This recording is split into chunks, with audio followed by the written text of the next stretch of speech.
Hey guys, I wanted to talk to you about some of these unsolved Easter eggs on the new Zombies map. Now we all know that there is an upgraded monkey bomb that does exist that you can get out of the box and get it upgraded by using this crate power gobble gum. I personally believe that there are steps around the map that you can do to legitimately upgrade this monkey bomb without using the crate power, and this allows everyone to have it, and if you go to the box and get a monkey bomb out of it, it will be upgraded. The reason why I think that the monkey bomb has legitimate steps to upgrade it is because it's acting a lot like the little Arnie on Shadows of Evil. If you use crate power and get little Arnie out of the box, it will automatically upgrade it, and we all know that there are steps that you can do around the map to upgrade it, and then players can go to the box and get one out and they'll all be upgraded for all the players. And I think it's the same situation for the monkey bombs on the new Zombies map. Another bit of evidence that shows that you can upgrade the monkey bombs is that when you get 40 kills with it, it will drop an element 115 canteen. If you look inside the canteen, you can actually see the liquid of the 115 swirling around in it. And as we all know, element 115 is used to upgrade weapons. So with all this evidence showing that these monkey bombs could be upgradable and there could be legitimate steps, then why haven't we found it? There's a lot of people looking for this, and there's a lot of really good Easter egg hunters. I'm going to show you guys my theory on why I think we haven't found it yet. And originally I had thought, well, we haven't found it because they're not going to let us do it until the release of Xbox and PC, when they get the DLC. But it didn't happen, so maybe we could have done this all along and there's something else that's preventing us from being able to complete it. My hopes for this video is to let you guys know what I think is preventing us, and then ideas on what I think we should try, and also get ideas from you guys, and hopefully we can work together as a community and figure something out and get something to happen. So what we know at this point is that the element 115 canteen is a shared inventory item, which means that if all players on the map had a monkey bomb, then you would have to get 40 kills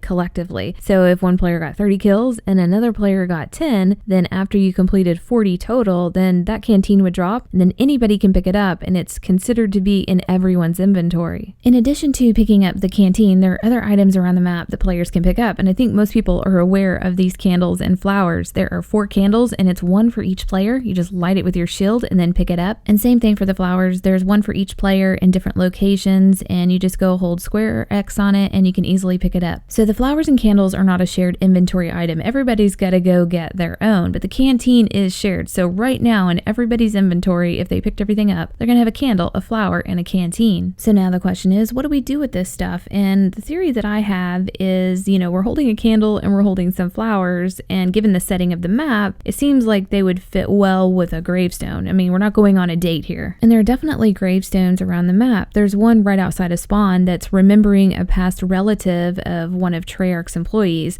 but that's not accessible. You can't really do anything with it, and you can't get close to it. Another gravestone is the Samantha music box gravestone. Now that's already an Easter egg where you can get a max ammo out of the ground, so I don't think we're going to be messing with that. The only thing left are the 4 tombstones that are our challenge boards, and that kind of makes sense because there's 4 players that are holding inventory items, and this is also where you get rewards from. So maybe these candles and flowers need to go somewhere around these gravestones, and somehow we'll collect this upgraded monkey bomb from out of the ground. In addition to picking up all these items from around the map and possibly placing them around the gravestones, I think we're going to have to complete all 4 challenges, which includes the Gauntlet of Siegfried. And of course, there have been tons of people to collect all these 3 items from around the map and complete their challenges, and still nothing's happening. There is one thing I want to remind you guys of that they showed in the trailer. In one part, it showed that the challenge board gravestone fire was green, which is like regular, and then in another part of the trailer, it showed that the fire was red. Red fire on this map indicates an upgrade. You see it in the upgraded shield and also the upgraded dragon strikes. If we can get that green fire on the challenge boards to turn red like we saw in the trailer, then it's possible that we could get an upgraded reward. And I think it's going to be an upgraded monkey bomb. If you look at the rewards that it gives now, it gives a perk, which is pretty awesome. It gives some upgraded weapons and also a max ammo. You can't really get any better than that. What could be really different from all of that would definitely be this upgraded monkey bomb. And since we're trying to upgrade this fire on this challenge board, it makes sense that we might have to do some challenges around the map in addition to the 4 that we already have to complete. Also, when it comes to trying to figure out Easter eggs, you want to just assess absolutely everything on the map that you have to interact with. So basically we have weapons, traps, zombies, dragons, and a lot of us have spent a lot of time on this map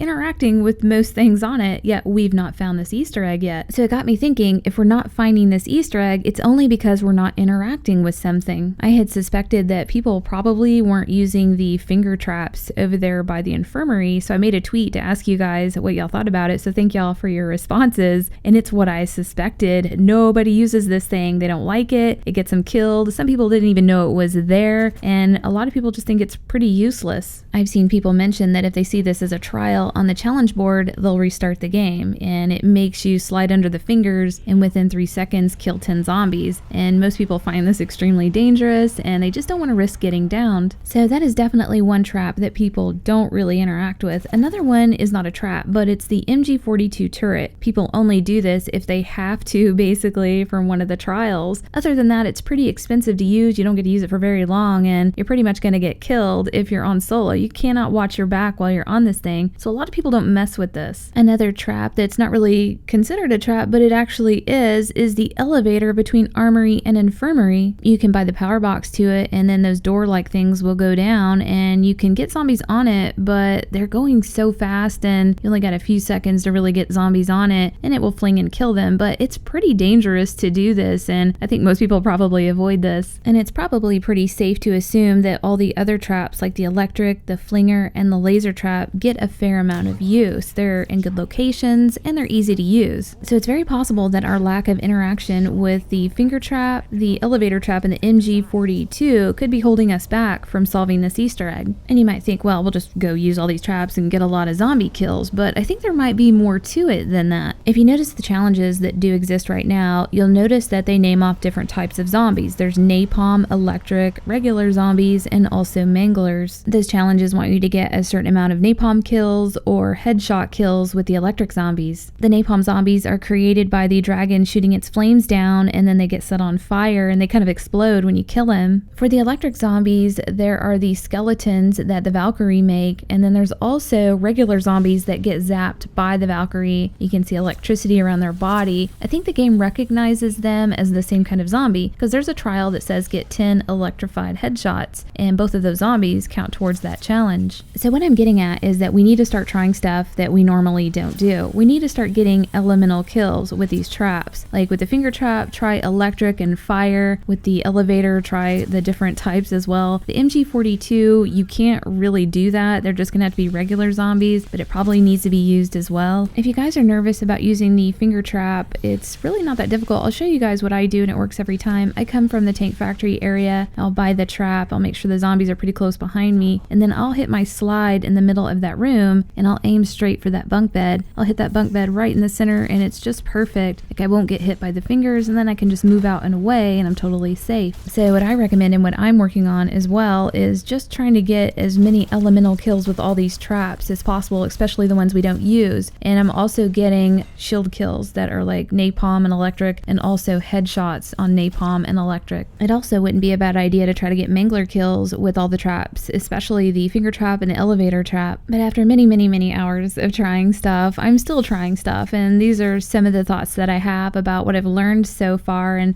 I'm gonna keep trying. But let me know what you guys think about this, and we'll see you next video.